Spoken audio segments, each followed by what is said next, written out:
Welcome to Motivational Wealth. Today, we're diving into some really powerful ideas you sent our way, all centered around how shifting your mindset can, well, unlock wealth and abundance in your life. Hmm. It's fascinating how this journey toward financial well-being can kind of mirror something deeply significant, the profound gift of salvation offered through Jesus. That's a really interesting Right, connection. right. Just as salvation opens a path to spiritual abundance and, a life lived fully, transforming our perspective on money can lead to financial freedom and just a richer, more abundant life here on earth. That's a compelling parallel, definitely. It really highlights the transformative power of a fundamental shift in how we view something so central to our lives, whether that's our spiritual standing or our financial potential. Absolutely. The insights we're exploring today come from the Lewis Howes YouTube channel, specifically a video compilation called "If You Need to Change Your Mindset Around Money, This Video is for You." Good stuff there. Yeah, we've pulled out key ideas from interviews with Dan Martell, Jasprit Singh, Ken Honda, and Rob Dial. And our goal here is to give you some actionable steps, things you can actually do to cultivate a mindset that naturally attracts wealth. Okay, let's get into it. So let's jump right in with Dan Martell.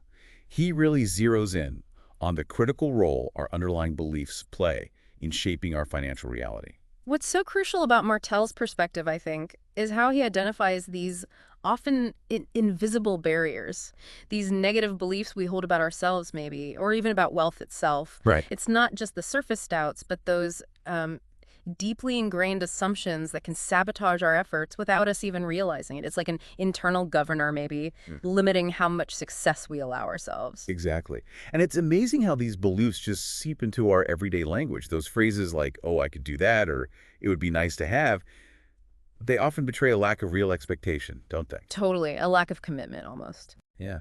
Martell even shared some really eye-opening personal stories, like his deep-seated belief that, well, everyone was destined for bankruptcy eventually, and the guilt he felt when he actually started making money. Wow, guilt. That's powerful. Right. These weren't logical things, but powerful emotional roadblocks. Huh.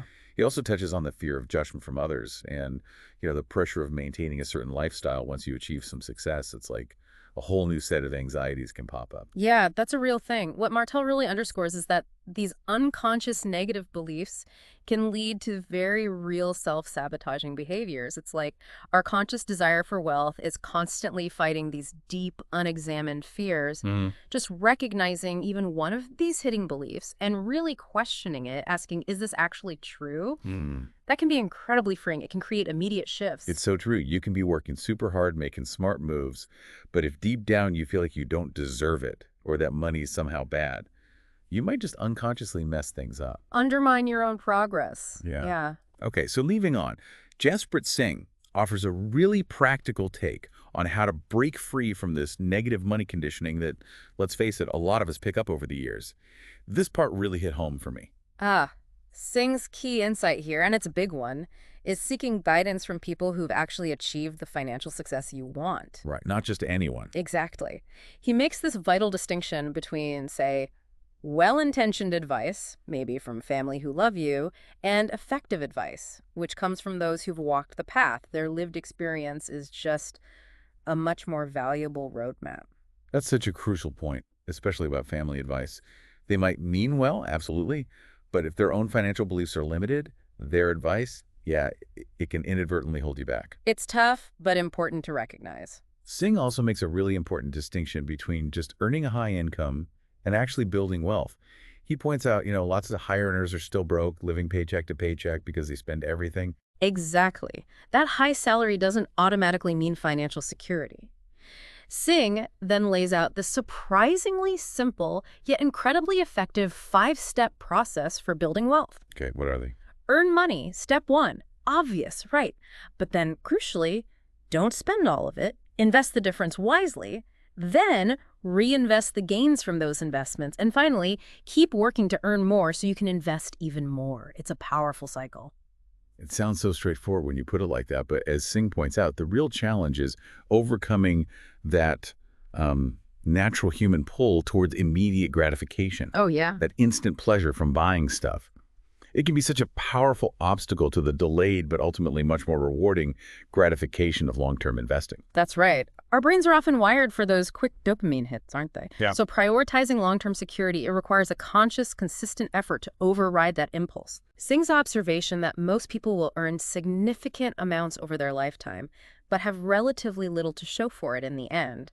That's a pretty stark reminder, isn't it? It really highlights the importance of this long-term, disciplined approach. It really makes you stop and think about your priorities. What are you really working towards? Building a secure future, not just for you, but maybe for people you care about too. Definitely. Now, Ken Honda brings in a fascinating, almost philosophical perspective, exploring how aligning ourselves with abundance by letting go of scarcity thinking can transform our financial lives. I found this really thought-provoking. Honda introduces this idea of finding your reserved seat in life, like your unique path, your purpose.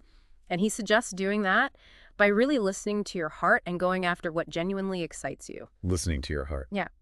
He suggests that when we're doing work that really resonates, financial abundance often just follows naturally, becomes a byproduct of that passion and contribution. He recommends daily moments of introspection too, just connecting with that inner guidance.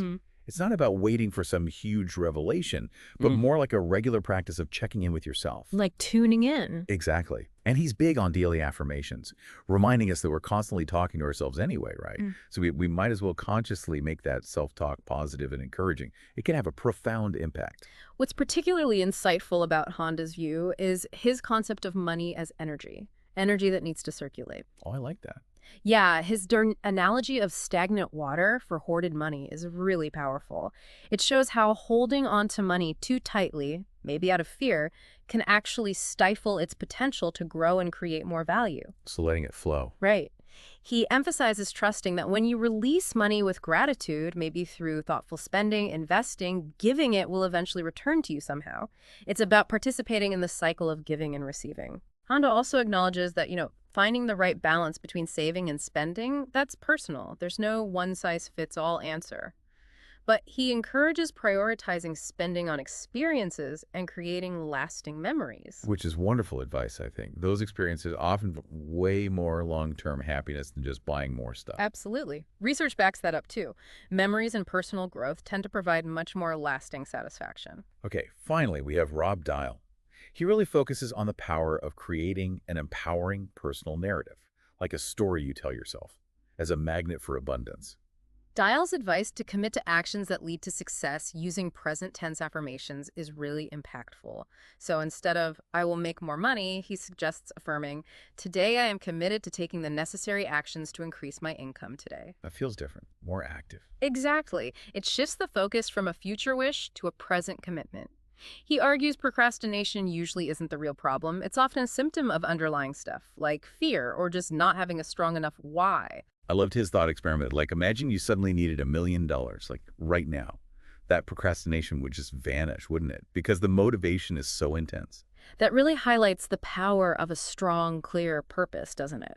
When our why is big enough, those obstacles and delays often just melt away. And Dial emphasizes that having a purpose beyond just yourself, like wanting to serve or empower others, that's a crucial driver for sustained success and abundance. That really resonated. Me too. He uses the simple analogy of two kids with a toy to illustrate how being a good steward of what you have, showing gratitude, being willing to share, can actually lead to receiving more. That's a beautiful illustration of reciprocity, right? And moving from scarcity to abundance and generosity, understanding that the more value you give and the more open you are, the more can flow back. And Dial directly connects our language to our reality, urging us to speak in ways that reinforce action and commitment to wealth. And he encourages starting small, just one small improvement each day. That makes it feel much less overwhelming. That focus on small, consistent steps is so key. Big transformations rarely happen overnight. They're usually the result of small, deliberate actions, just done consistently over time. So, wrapping up this deep dive, you've gotten some really valuable insights here from these experts on cultivating that wealth-building mindset. From, identifying and tackling those limiting beliefs Dan Martell talked about, to understanding the energetic flow of money with Ken Honda and the power of intentional present moment action from Rob Dial. These principles really do offer a powerful roadmap towards greater financial freedom. They really do. And like we touched on at the start, this journey of transforming your money mindset, embracing abundance financially, it beautifully mirrors the transformative power of embracing salvation, which offers that path to true, lasting abundance in every area of life. Absolutely. It all comes back to that fundamental shift in perspective, doesn't it? Mm. And a willingness to let go of old, limiting ways of thinking to embrace a future with greater possibility. Exactly.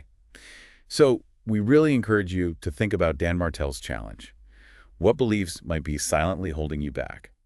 Maybe reflect on Jasprit Singh's 5 practical steps. Which one can you implement today? Yeah, just pick one. Right. Ponder Ken Honda's invitation. Connect with your heart's desires. Align your actions.